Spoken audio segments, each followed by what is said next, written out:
Sometimes when I'm playing a game, I realize I'm not really experiencing it, I'm just rushing to finish it. Take the new Oblivion Remastered, a game where you can fast travel from anywhere. Every time I open the map, I always get this mad urge to just skip ahead and teleport to a place that's nearest the quest marker. Like for some reason I just have to be efficient with my time. And yeah, fast traveling definitely gets me there quicker, but it always leaves me with this weird hollow feeling. Like I've just skipped over something meaningful, or that I'm somehow cheating the game or even myself out of something I'm meant to experience. And it's that same modern mindset we all get stuck in. The one that says, be efficient, chase that next dopamine hit, complete the backlog. But the older I get, the more I realize the best moments often aren't the ones marked on the map. They're the ones you wander into by accident when you let yourself slow down and actually exist in the world. Now that I think of it, that mindset actually helped me fall in love with Red Dead Redemption 2. When I first started playing it, I honestly found the pacing kind of frustrating because everything felt slower than what I was used to.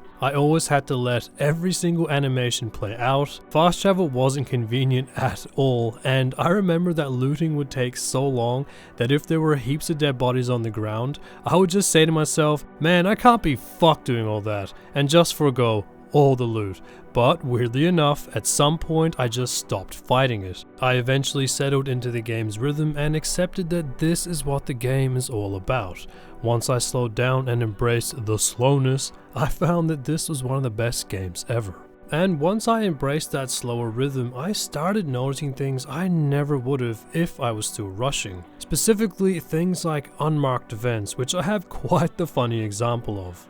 So one night I was going through La Grasse and decided to stop and listen to a guy quietly playing the harmonica on a bench.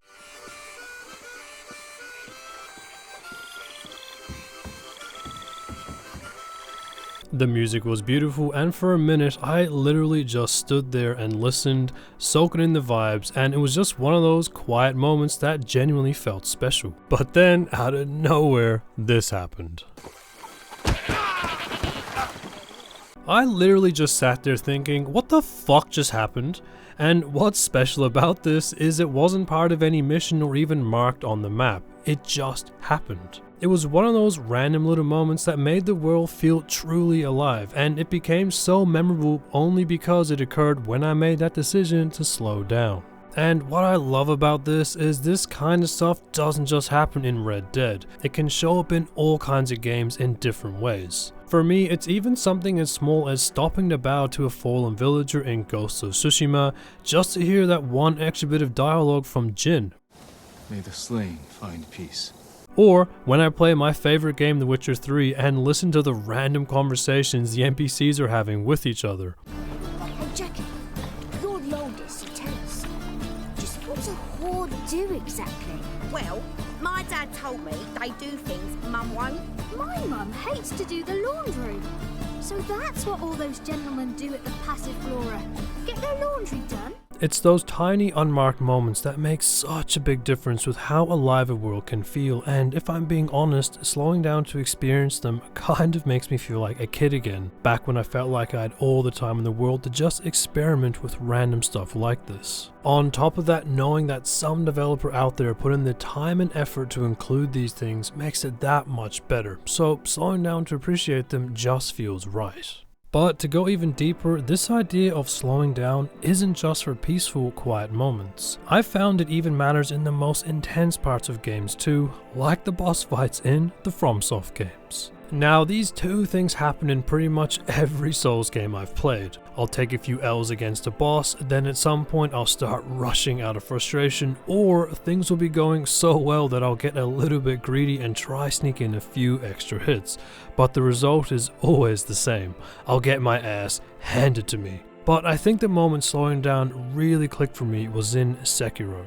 For example, I remember my first time fighting Genichiro, and I just kept dying over and over. I kept on attacking him, I was even panic dodging, and I kept trying to brute force it, kinda like I would the other Souls games, but it was not working anywhere near as well. And honestly, in my mind, I was like, dude, this game sucks. But the moment I actually slowed down and started watching him and focused the entire time on parrying while matching his rhythm, it became something else. It stopped feeling like a boss fight and started to feel like an awesome duel, as if I was living out my favorite scene from an anime. And when I finally beat him, I wasn't just relieved, I felt rewarded because it felt earned. And all of a sudden I was like, yo, this game is awesome. But what's even cooler is it isn't just the boss fights that reward slowing down, the items do too. I think it's pretty fair to say that the stories in the Souls games are hard to understand, and honestly the only way I've ever made any sense of them without watching a lore video is by slowing down and actually reading the item descriptions. Once I really started doing that, I found myself getting weirdly excited about what lore a new item might reveal, and by the time I got to the end of the game, for once the story actually made some kind of sense, and all because I took an extra 10 seconds to read a sentence or two. Which leads me to what I probably struggle with the most in games when it comes to slowing down: reading. Now, this probably happens across most of the games I play, but I can't tell you how many times I've picked up a book, looked at how many words and pages are there, and then said, yeah, I cannot be fucked reading all this. And this was a problem because whenever I went through caves or dungeons, like in the Elder Scrolls games, because I was ignoring reading opportunities, they all started to feel kind of generic and ended up just being places I would go to fight enemies and get random loot. But the more aware of this I became, I eventually decided to chill out and actually read these books, and honestly it changed how I experience games. Like in Oblivion, there's this place called Lost Boy Cavern. At first it just seemed like another dungeon, but for once I actually decided to stop and read the notes that were scattered around.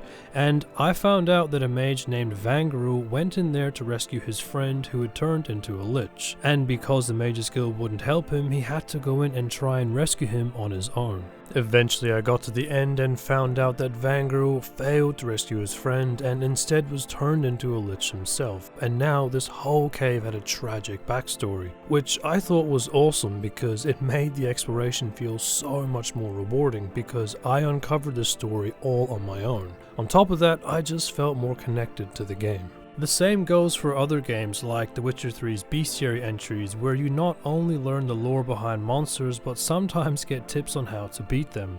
Or Kratos' journal in God of War, which gives you an inside look into his mind, something that for me deepened my connection with his character. Again, these things quietly enrich the game, but only if you're willing to slow down for them, and honestly I've come to love this stuff so much that now I have thoughts of, I can't believe my lazy ass missed all this the first time. So yeah, slowing down kind of changed how I experience games, and to be honest, I think that's why so many people these days are connecting with games like Red Dead 2, the Souls games, or even that new one called Kingdom Come Deliverance 2, which I just haven't had the opportunity to play yet. They're not just a fun way to mindlessly pass time, they actually demand your attention in a way that makes you play slower.